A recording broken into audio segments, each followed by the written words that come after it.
வாழ்வியல் நோய்கள்லாம் நம்மை தொற்றிக்கொள்ளாமல் இருப்பதற்கு இந்த கேழ்வரகின் கருஞ்சிவப்பு நிறக்கூறு பயனுள்ளதா இருக்கு. அப்போ அந்த கேழ்வரகை குழந்தைகள்ல இருந்து பெண்களா இருக்கட்டும் எல்லாருமே அதை தொடர்ச்சியாக பயன்படுத்திட்டு வரணும். அதை நம்ம ராகி தோசையா கேழ்வரகு தோசையா சாப்பிடலாம்.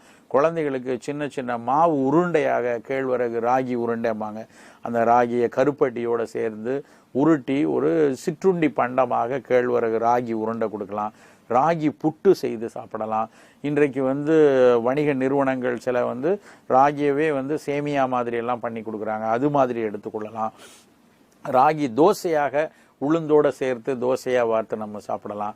கொஞ்சம் திடமாக ராகி அடைன்னு சொல்லி நிறைய முருங்கைக்கீரை வெங்காயம் அதெல்லாம் போட்டு அடையாக தட்டி சாப்பிடலாம். ராகி மாவுலேயே சப்பாத்தி மாதிரி போட்டு சாப்பிடலாம். ஏதாவது ஒரு வகையில தினசரி காலை உணவாகவோ இரவு உணவாகவோ இந்த கேழ்வரகு சேர்ந்த உணவை நம்ம எடுக்கும்போது அது அதுல நம்ம கிடைக்கக்கூடிய தேவையான உடலுக்கு தேவையான கார்போஹைட்ரேட் புரோட்டீன் தவிர கூடுதலாக இந்த சப்ளிமெண்டடாக உடலுக்கு சேர வேண்டிய பல்வேறு கனிமங்களும் இந்த செகண்டரி மெட்டபலைட்டும் இயல்பாகவே இந்த கேழ்வரகுல இருந்து கிடைக்கும்.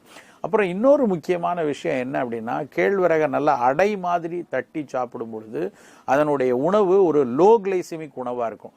சர்க்கரை நோயாளிகளுக்கு சர்க்கரை சத்து மேகமாக ரத்தத்துல சேரக்கூடாது, மெதுவாக